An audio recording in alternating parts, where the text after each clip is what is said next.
Yes, we can't keep selling a vision of this country with a diversified economy that is less reliant on the United States without showing what that actually looks like. Do you ever just want to ram your head through a wall? That's kind of how I'm feeling today. It really is. Everything about this whole US Canada relationship, the part that nobody wants to address, recognize, and talk about is that it actually signals something so much darker.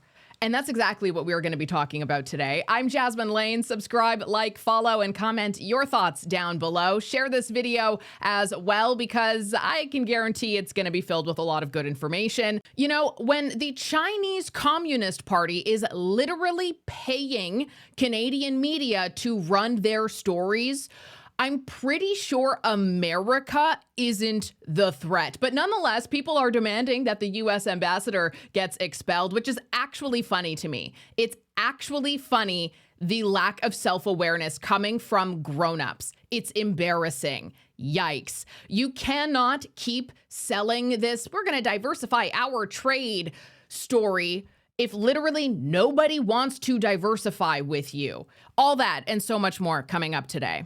No, I can go. But let me tell you, I mean, I go around the country and people will say, Pete, you just don't understand why we're so mad about the 51st state. It's kind of like, yeah, you're right, I don't. Okay? Well, And then I read, all I can say is to my Canadian friends is, you don't understand, because I read the media and I listen to other discussions, the president got mad about an ad. Well, I've been in this business for a while, and I know people who've been in it longer than I have. And I asked them, okay, the ad that was run by the government of Canada, oh, that's not the government of Canada, it's Ontario. It's kind of like, I'm sorry, we don't go through that, slicing and dicing, and, it's kind of like, no one can ever remember a like circumstance where a foreign government came into the United States and, they were talking about $54 million of ads, American dollars, so real money. Just a joke, okay, lighten up. That's the quote they're going to remember. In trouble. But targeting the President of the United States and his policies 10 days before an election and a couple of weeks before a Supreme Court case would be heard in front of the Supreme Court. I'm sorry, that does not happen in the United States of America. I'm just going to say it. I am so fed up with this selective BS. I'm so fed up with it. It is absolutely absurd. Like the comments, I'll put them up on screen if you want to go and read some of them, about Pete Hoekstra coming. He doesn't understand the 51st state. Why are people still inviting him to things? Oh, he just needs to sit in a rocking chair. Good, get out. He needs to be expelled. Like, isn't it just really freaking weird to you how the same people who have spent years being absolutely awful and undiplomatic to Trump's administration, nonstop smears, constant insults, constant attacks, some of which taxpayer funded, are also upset when that same administration, even just ever so mildly, gives them a sip of the same cup that they were served. That's unhinged. That is actually delusional. And all of these flag-waving liars, disingenuous liars, with all of their, oh my gosh, we're such victims, shut up. Get over it. This is the one that really did it for me, though. Posted by Andrew Coyne. Classic. He writes, I'm really not sure what this guy thinks he's accomplishing or why he's here. Frankly, if we need someone to yell at us, we can get it straight from Trump. That is so weak. I don't mean to insult you, but that is such an embarrassingly weak victim mindset that is completely illogical. So I write back and I said, could you imagine the insanity if a Republican politician had run ads in Canada, taxpayer-funded ads, using a past prime minister clipping their speech and its context to try to convince Canadians of an outcome they wanted? I can. Posts like this remind me of what that reaction would be like, actually. Ultimately, this is what happens when you don't have a transparent government who's got it together and has the confidence of the nation and provincial leaders. When everyone is left in the dark with no results, they do things that may seem to them like a good idea and end up disastrous. And when that happens, there will always be a ripple effect. Whether or not you like the democratically elected Donald Trump is irrelevant. This is the ripple effect, and it's about time we stop emphasizing them so much and just focus on why we are in the position we are in, a result of a decade of bad policy, bad diplomacy, and consequences of poor choices across the board. Trump is not our problem. Rather, he's our mirror. He barely thinks about us because he doesn't need to. Why do we obsess over him? Because we need to? Why do we need to? Justin Trudeau basically told Donald Trump, well, Canada can't really pick up its bill for military spending because Canadian voters won't accept that. Donald Trump told him, well, that's great. Then you should just be the 51st state. We'll cover your security and then everything will be fine. Apparently making, a very logical trolling comment that for some reason, the Liberals apparently adopted that into the perfect psychological political message that this election was about Donald Trump's threat of making Canada the 51st state. And as you and I have talked about more than once, I have no doubt that Donald Trump is playing hardball and maybe even dirty, but the government of the United States has no intention of taking over Canada unless China invades it first. At that point, many Canadians will welcome the U.S. Army rolling in, okay? And I'm sure that plans are being drawn up for those contingencies. But what happened here is, for some reason, Donald Trump kept that trolling up during the election, so he was part of the PSYOP. Maybe something sophisticated is going on there. And Mark Carney and his team won the election by saying that Mark Carney will be a strong fighter against President Donald Trump. Remember, as I reported, this is the same proven Chinese Communist Party propaganda that our own election threat monitor said was disseminated. That was their message about Mark Carney, which was the same message as the Liberal Party. Like, honestly, you have been dragging Trump and the USA for so many years, even more intensely since that election, since Donald Trump uttered those words. And it's so bizarre to me how those same people are like, oh, wow, but Pete Hoekstra doesn't have diplomatic professionalism. Man, too bad you didn't demand those same standards from your own leaders as they day by day smeared, slandered, lied their way into completely obliterating our relationship with the United States. Man, if only you had some consistency yourself.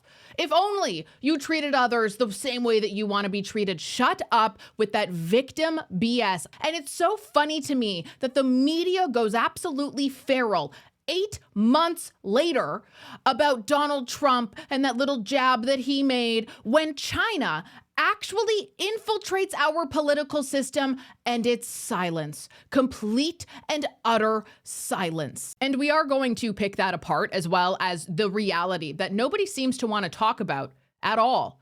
This reality that we are blindly walking ourselves into, that every other nation in the world thinks we are absolutely idiots for doing. But hey, never let the truth get in the way of a good propaganda machine, right? So Andrew Coyne, he shared this. It's from National News Watch, and they essentially say that Pete Hoekstra says that the F-35 deal is a really big deal when it comes to trade talks right now. No duh. We made a commitment. You should probably uphold your end of the bargain. Duh. And he writes, suppose we do. What will be the next ransom demand after that? Or do we really think it will end there? You seem to believe him a lot when he said 51st state, did you not?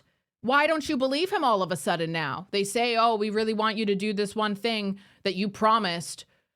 And now you say, oh, we can't trust you now. Well, that's crazy because you've been peddling how much you trusted him on that one statement. So it's one or the other. Stay consistent here. Either you think Trump's a liar and the 51st state was a joke, was a lie, was nothing. It was nothing other than a psychological manipulation tactic, or you do trust Trump. And in that case, you definitely believe that, we should probably uphold our end of the bargain. The public, I think China is now viewed more favorably than America. It's kind of like, okay, all right. But, meeting with folks like you, it's kind of like you recognize that the economic relationship has brought prosperity and jobs, wealth, security to both sides of the border. So that's how you get to prosperity. Continue going down that. And so, well, why did you do tariffs? Well, we had structural problems, okay? In that one of the fastest growing things since the advent of free trade have been non-tariff trade barriers. And so to restore our manufacturing and our economy again, we needed to deal with these non-tariff trade barriers. We needed to deal with some of the issues that came up with free trade and those kinds of things to move forward. So yes, we have done it, but we've done it with everybody in the world. The government needs more money, your money. If you owe the IRS back taxes, they can garnish your wages and levy your bank accounts. They can even seize your retirement or take your home. Don't let the IRS target you. Call the professionals at Tax Network USA. Their tax lawyers and enrolled agents are experts in powerful programs that may even help you eliminate your debt. Tax Network USA is A+ rated and has saved over $1 billion for their clients. Whether you owe a few thousand or a few million, they can help you. In just one phone call, you can start the process of stopping the threatening demand letters, stopping the aggressive collections, and resolving your tax matters once and for all. But you have to act now while you still have options. For a free consultation, call Tax Network USA today at 1-800-958-1000, or you can visit tnusa.com/Jasmine. Don't let the IRS be the first to act. I am so excited to tell you about some new skincare that I've been using, Genucel. I've been using their new Neckline Essentials Kit that has products to help with a sagging neck and your jawline, just to make that baby a little bit more defined. And I have been super impressed with the results so far. Don't wait and go to Genucel.com to get their brand Neckline Lift Essentials package for over 70% off. Get rid of that sagging neckline and get compliments around the dinner table this year. And you will have a lot to be thankful about when you look 10 years younger, and everyone will see the difference, guaranteed, or 100% of your money back. That's the Genucel promise. Go to Genucel.com/Jasmine. That's Genucel.com/Jasmine. And for a limited time, you'll also get their brand new geisha massager with red light therapy to amplify your results. Also, shipping is free. And when you use the code Jasmine at checkout, you'll even get an extra 10% off. That's Genucel.com/Jasmine. Safety, man, I mean, we lose 50,000 people a year to fentanyl. And I believe the Prime Minister has said this, but what we want to do is we think North America should be fentanyl free. Exactly. All right?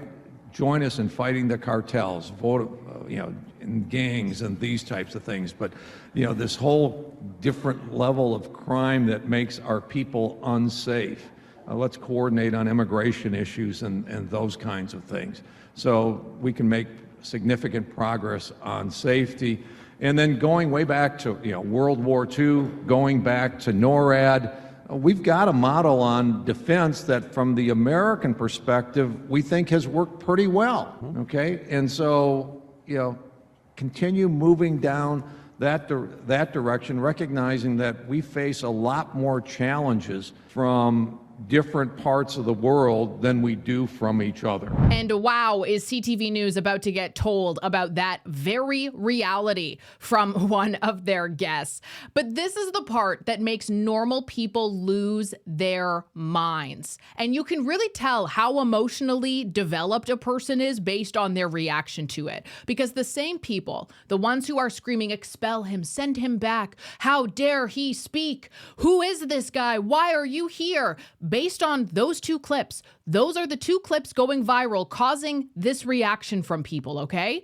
I don't know. What do you think about them? Do you think that was deserving of all of that noise? No, not really, not rationally, at least.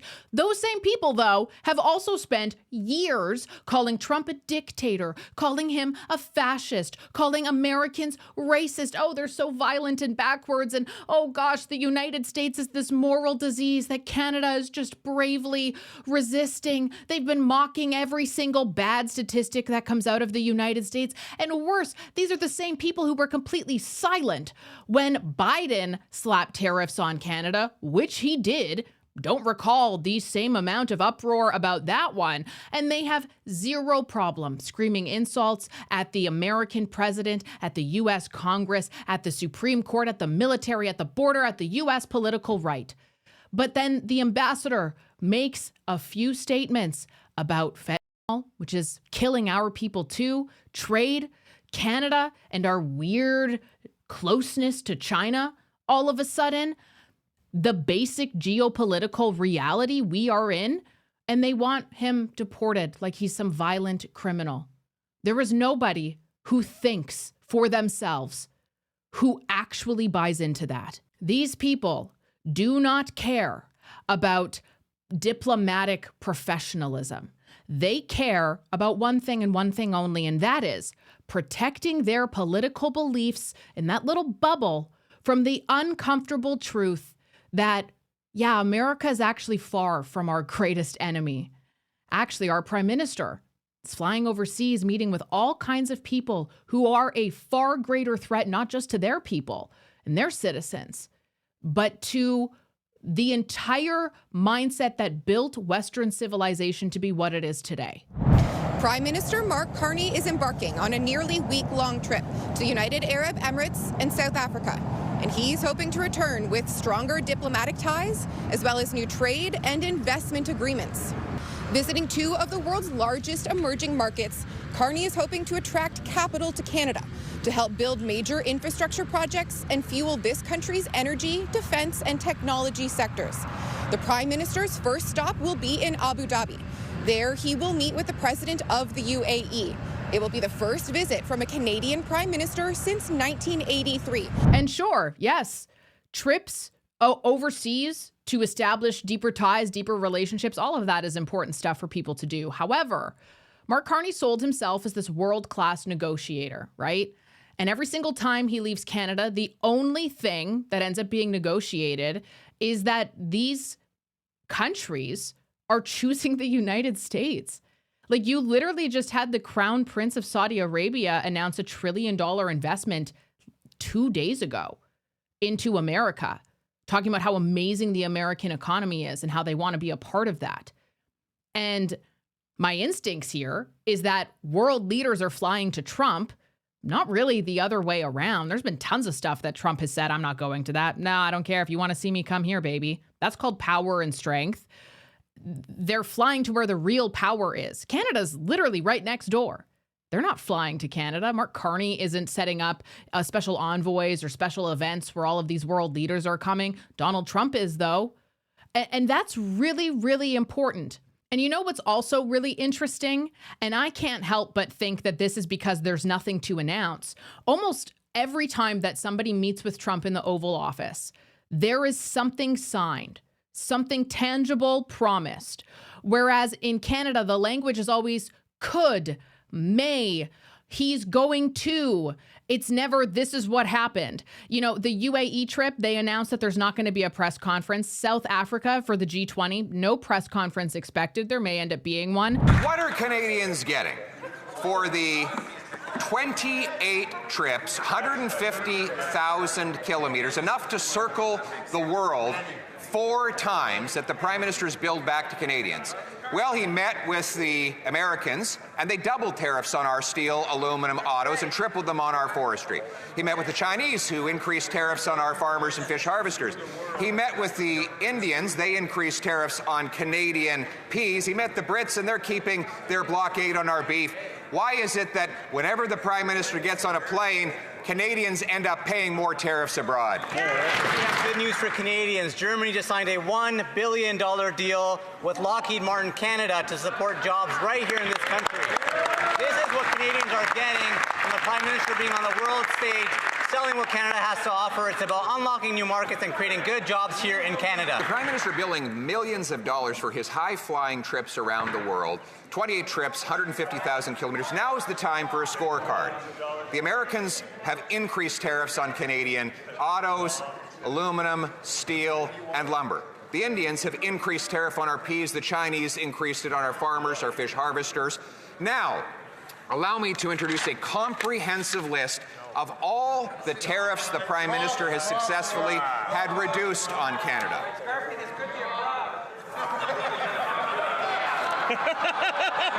And I'll give a little bit of credit. We did have some people from Sweden come to town trying to convince us and run the media headlines about how Canada should cancel its trade agreement and contracts and promises with the U.S., which the Liberals, by the way, are now saying we're being bullied about. We're not, actually. We are the ones who committed to that.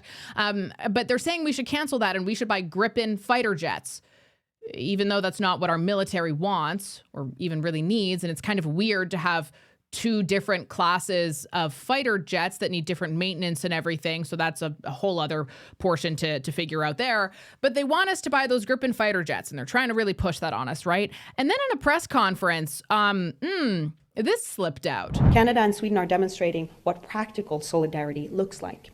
A powerful example of this, if I may, is actually Westinghouse nuclear fuel facility in Sweden in the city of Västerås, now owned jointly by the Canadian companies Brookfield and Cameco. Today, this plant supplies fuel to every form. Brookfield, Westinghouse. Fascinating.